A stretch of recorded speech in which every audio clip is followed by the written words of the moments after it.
एक समय की बात है, एक बड़े हरे भरे जंगल में एक छोटी सी गौरैया रहती थी जिसका नाम चिड़पी था। चिड़पी एक खुश मिजाज चिड़िया थी जो गाने और अपने दोस्तों के साथ खेलने का बहुत शौक रखती थी। एक दिन जब वह आकाश में ऊंची उड़ान भर रही थी तो उसने सूरज की रोशनी में एक सोने का सिक्का चमकते हुए देखा।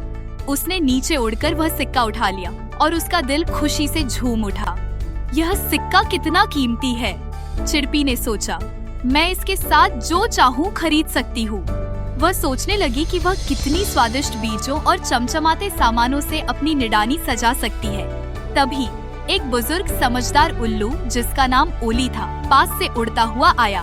उसने चिड़पी के मुंह में सोने का सिक्का देखा और कहा, चिड़पी सावधान रहो, लालच से समस्या होती है।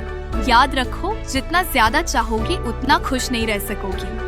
लेकिन चिड़पी ने उसकी बातों पर ध्यान नहीं दिया। वह और ज्यादा सिक्के चाहती थी। उसने सोचा कि वह जंगल में और सोने के सिक्के खोजेगी और अपना घोंसला उन्हें भर लेगी।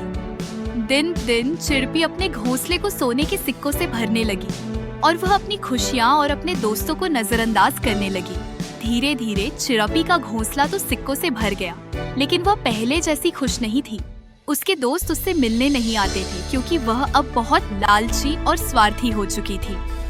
एक दिन जब चिड़पी थकी और भूखी घर लौट रही थी तो उसने महसूस किया कि उसके पास जितने सिक्के थे उतना कुछ भी काम नहीं आ रहा था।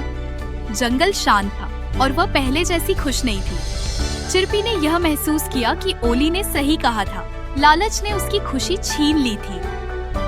वह अपने दोस्तों के पास गई, उनसे माफी मांगी और वादा किया कि वह कभी भी लालच को अपने दिल में नहीं आने देगी। उस दिन के बाद चिड़पी जीवन की छोटी छोटी खुशियों में संतुष्ट रहने लगी और उसके दोस्त फिर से उसके पास आने लगे और उसके साथ गाने लगे। और इस तरह चिड़पी ने समझा कि लालच एक श्राप है और खुशी जीवन की सरल खुशियों में होती है। लालच कभी खुशी नहीं लाता, असली खुशी जीवन की छोटी छोटी बातों में होती है।